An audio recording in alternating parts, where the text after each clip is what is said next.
வணக்கம். தங்கம் விலை ஏன் இப்படி திடீர்னு சரிஞ்சுக்கிட்டே இருக்கு? மரத்துல இருந்து இலை கொட்டுற மாதிரி சரசரன்னு விழுது. இதுக்கு பின்னாடி இருக்கிற அரசியல் என்ன? வாங்க இந்த குழப்பத்துக்கான முழு காரணத்தையும் கொஞ்சம் ஆழமா பார்க்கலாம். கேட்டா நம்பவே மாட்டீங்க. ஆனா ஜான்வரி 2026ல 10 கிராம் தங்கத்தோட விலை சரித்திரத்திலேயே இல்லாத அளவுக்கு 1,80,779 ரூபாய்ங்கிற உச்சத்தை தொட்டுச்சு. அப்போ முதலீட்டாளர்கள் எல்லாம் செம ஹாப்பி. ஆனா அந்த சந்தோஷம் ரொம்ப நாள் நீடிக்கல. போன வாரம் மட்டும் தங்கத்தோட விலையில 13% சரிவு. அதாவது 10 கிராமுக்கு 24,500 ரூபாய் நஷ்டம். யோசிச்சு பாருங்க, இது எவ்ளோ பெரிய வீழ்ச்சின்னு. அப்போ நம்ம எல்லாருக்கும் வர முக்கியமான கேள்வி இதுதான். இவ்ளோ பெரிய யாருமே எதிர்பார்க்காத விலை வீழ்ச்சிக்கு என்னதான் காரணம்? இந்த திடீர் மாற்றத்துக்கு பின்னாடி யார் இருக்கா? சரி வாங்க இத பத்தி விரிவா அலசுவோம். முதல்ல இந்த விலை மாற்றம் சாதாரணமானது இல்லைன்னு புரிஞ்சுக்கோங்க. இது ஒரு குறிப்பிடத்தக்க ரொம்பவே நாடகீயமான வீழ்ச்சி. முழு மார்க்கெட்டையுமே ஒரு நிமிஷம் ஆட்டம் காண வச்சிடுச்சு. இந்த சரிவுக்கு முன்னாடி பல உலகளாவிய காரணிகள் தங்கத்தோட விலைய மேல தள்ளிக்கிட்டே இருந்துச்சு.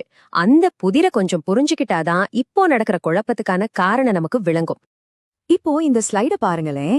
இதுல ரொம்ப இன்ட்ரெஸ்டிங்கான விஷயம் என்னன்னா, உக்ரைன் போர், ட்ரம்ப் போட்ட வரிகள் இதெல்லாம் ஒரு பக்கம் விலையை ஏத்துனாலும் பிரிக்ஸ் நாடுகளோட ஒரு மூவ் தான் ரொம்ப முக்கியம். அதாவது பிரேசில், ரஷ்யா, இந்தியா, சீனா, தென்னாப்பிரிக்கா இவங்கெல்லாம் ஒன்னு சேர்ந்து அமெரிக்க டாலரோட ஆதிக்கத்துக்கு ஒரு செக் வைக்கணும்னு தங்கத்தை வாங்கி குவிக்க ஆரம்பிச்சாங்க. இது ஒரு பெரிய கயிறு இழுக்கிற போட்டி மாதிரி கற்பனை பண்ணிக்கோங்க. ஒரு பக்கம் பிரிக்ஸ் நாடுகள் தங்கத்தை வச்சு உலக பொருளாதாரத்தை ஒரு டைரக்ஷன்ல இழுக்கறாங்க. இன்னொரு பக்கம் அமெரிக்க டாலர் தன்னோட பலத்தை வச்சு இன்னொரு டைரக்ஷன்ல இழுக்குது. இந்த ரெண்டுக்கும் நடுவுல நடந்த போட்டி தான் தங்கத்தோட விலைய உச்சத்துக்கு கொண்டு போச்சு.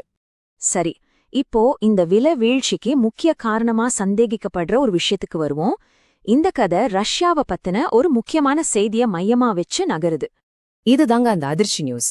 ப்ளூம்பர்க் என்ன சொல்லுதுன்னா, ரஷ்யா மறுபடியும் சர்வதேச வர்த்தகத்துல அமெரிக்க டாலரை பயன்படுத்தலாமான்னு யோசிக்குதாம். இது அவங்க ரொம்ப நாளா கடைபிடிச்சிட்டு வர்ற டாலரைசேஷன் பாலிசிக்கே அப்படியே உல்டா. இந்த ஒரு செய்தி மார்க்கெட்ல ஒரு பெரிய பூகம்பத்தையே கிளப்பி விட்டுருச்சு. சோ இதோட விளைவு எப்படி இருக்கும்னு பாருங்க. இது ஒரு செயின் ரியாக்ஷன் மாதிரி. ரஷ்யா டாலரை யூஸ் பண்ண ஆரம்பிச்சா டாலரோட தேவை அதிகமாகி அதோட மதிப்பு ஏறும். டாலர் ஸ்ட்ராங் ஆச்சுலா பாதுகாப்புக்காக எல்லாரும் வாங்கி வைக்கிற தங்கத்தோட மவுசு குறையும், அதோட விலை சரியா ஆரம்பிச்சிடும். இது ஒரு நேரடியான பொருளாதார சங்கிலி வினை. ஆனா கதை இத்தோட முடியல. ரஷ்யாவோட இந்த முடிவுதான் முழு காரணமாங்கறதுல சில சந்தேகங்கள் இருக்கு. இப்போ அதுக்கு எதிரான சில வாதங்களை பார்க்கலாம். உண்மையிலே இது இவ்ளோ சிம்பிளான விஷயமா? ப்ளூம்பர்க் சொல்றத அப்படியே நம்ம நம்பிடலாமா? யோசிச்சு பாருங்க. மார்க்கெட்ல இன்னும் நிறைய கேள்விகளுக்கு பதிலே இல்ல. இங்கதான் சிக்கலே வருது. அமெரிக்காவோட முக்கிய எதிரியான சீனா, ரஷ்யா இப்படி அமெரிக்க டாலரை வலுப்படுத்துறது விரும்புமா? அது மட்டும் இல்ல, ஐரோப்பிய நாடுகள் ரஷ்யாவுக்கு எதிரா இருக்கு. உக்ரைன் போர்ல ரஷ்யாவுக்கு நல்ல செல்வாக்கு இருக்கு. இதெல்லாம் வச்சு பார்க்கும்போது நிலைமை அவ்வளோ தெளிவா இல்ல. இதுக்கு நடுவுல பிரிக்ஸ் நாடுகள் இன்னமும் தங்கத்தை வாங்கி கூச்சிக்கிட்டு தான் இருக்காங்க. ஒரு மார்க்கெட் அனலிஸ்டோட கருத்தை கேட்டா இந்த நிச்சயமற்ற நிலைமை இன்னும் நல்லா புரியும். அவர் என்ன சொல்றாருன்னா, ரஷ்யா மட்டுமே தங்கத்தோட விலையை முடிவு செய்ய முடியாது.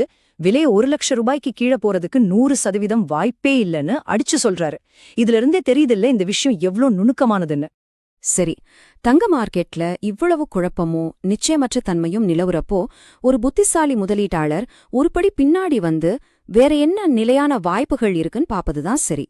இப்போ நாம அப்படி ஒரு மாற்று வழியை பத்தி தான் விரிவாக பார்க்க போறோம். இந்த பகுப்பாய்வோட முக்கிய அறிவுரை என்ன தெரியுமா? இந்த மாதிரி உலக அரசியலால ஏறி இறங்குற தங்கத்தோட விலைய பத்தி ரொம்ப கவலைப்படாதீங்க. இந்த சர்வதேச குழப்பத்துக்கு நடுவுலயே நம்ம நாட்டுக்குள்ள உண்மையான தேவையால வளர்ற சில வாய்ப்புகளும் இருக்கு. ஆமாங்க, அந்த மாற்று முதலீடு தான் தாமிரம், அதாவது காப்பர். இது ஒரு தொழில்துறை உலோகம். முக்கியமா நம்ம இந்திய பொருளாதாரம் வளர வளர தாமிரத்தோட தேவையும் நாளுக்கு நாள் பயங்கரமா அதிகமாகிட்டே போகுது. இந்த ஸ்லைட்ல இருக்கிற காரணங்களை பாருங்களே, இது எவ்ளோ தெளிவா இருக்குன்னு. இந்தியாவில காப்பருக்கு மிகப்பெரிய டிமாண்ட் இருக்கு. ஆனா ஸ்டெர்லைட் ஆலை மூடுனது மாதிரி சில காரணங்களால சப்ளை ரொம்ப கம்மியா இருக்கு. எலக்ட்ரானிக்ஸ்ல இருந்து எலக்ட்ரிக் வண்டி வரைக்கும் எல்லாத்துக்கும் தாமிரம் ரொம்ப அவசியம். அதனால தாமிரத்துல முதலீடு பண்றதுங்கிறது நேரடியா இந்தியாவோட வளர்ச்சியில முதலீடு பண்ற மாதிரி. தங்கத்தோட அரசியல் குழப்பங்களோட ஒப்பிட்டா தாமிரத்தோட அடிப்படைகள் ரொம்ப உறுதியா தெளிவா இருக்கு. சோ தங்கம் மற்றும் தாமிரம் பத்தின இந்த தகவல்களை எல்லாம் பார்த்ததுக்கு அப்புறம் நீங்க உங்களையே கேட்டுக்க வேண்டிய கேள்வி இதுதான்: இந்த மார்க்கெட் சூழல்ல உங்களோட அடுத்த முதலீட்டு முடிவு என்னவா இருக்கும்? நல்லா யோசிங்க. மீண்டும் சந்திப்போம். நன்றி.